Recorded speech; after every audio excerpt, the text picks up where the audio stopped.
Praise the Lord, my dear friends. கர்த்தராகிய இயேசு கிறிஸ்துவின் நாமத்தில் உங்களுக்கு என் அன்பின் வாழ்த்துக்கள்.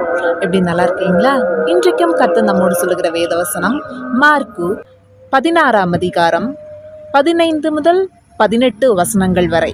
விசுவாசமுள்ளவனாகி ஞானஸ்நானம் பெற்றவன் ரட்சிக்கப்படுவான், விசுவாசியாதவனோ ஆக்கினைக்குள்ளாக தீர்க்கப்படுவான். விசுவாசிக்கிறவர்களால் நடக்கும் அடையாளங்களாவன, இந்நாமத்தினாலே பிசாசுகளை துரத்துவார்கள், நவமான பாஷைகளை பேசுவார்கள், சர்ப்பங்களை எடுப்பார்கள், சாவுக்கேதுவான யாதொன்றை குடித்தாலும் அது அவர்களை சேதப்படுத்தாது, வியாதியஸ்தர்கள் மேல் கைகளை வைப்பார்கள், அப்பொழுது அவர்கள் சொஸ்தமாவார்கள். Go into all the world and preach the gospel to all creation. Whoever believes and is baptized will be saved, but whoever doesn't believe will be condemned. And these signs will accompany those who believe.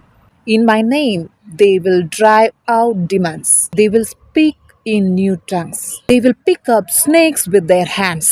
And when they drink deadly poison, it will not hurt them at all. They will place their hands on sick people. They will get well. அப்போஸ்தலனாகிய பவுல் கப்பற் சேதத்துக்கு தப்பி மெலித்தா என்னும் தீவுல கரை சேர்கிறார். விஷ சர்ப்பம் அவரை கவ்விக்கொண்டது. அப்ப அந்த தீவின் மக்கள் எல்லாம் கப்பற் சேதத்திற்கு தப்பியும் விதி இவரை விடல, இப்பொழுது இறந்துருவாரு, ஏதோ பாவம் பண்ணி இருக்கிறார் போலன்னு நினைச்சிட்டு இருந்தப்போ அவருக்கு எதுவுமே ஆகல.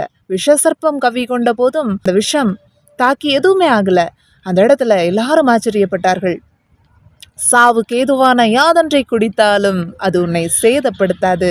பரிசுத்த ஆவியானவர் கூட இருக்கும் பொழுது எந்த தீங்கும் நமக்கு அணுகாது. பேதுருவின் நிழல் பட்டு வியாதியஸ்தர்கள் சொஸ்தமானார்கள். இப்படிப்பட்ட அற்புதங்களை நம்ம வேதத்தில் பார்க்கிறோம். இன்றைக்கும் அது நடந்து கொண்டிருக்கிறது. ஏன்னா ஏசப்பா ஜீவிக்கிறார்.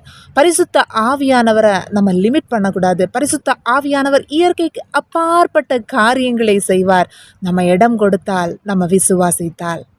கிரியை இல்லாத விசுவாசம் செத்ததாயிருக்கும் என்று வேதவசனம் சொல்லுகிறது.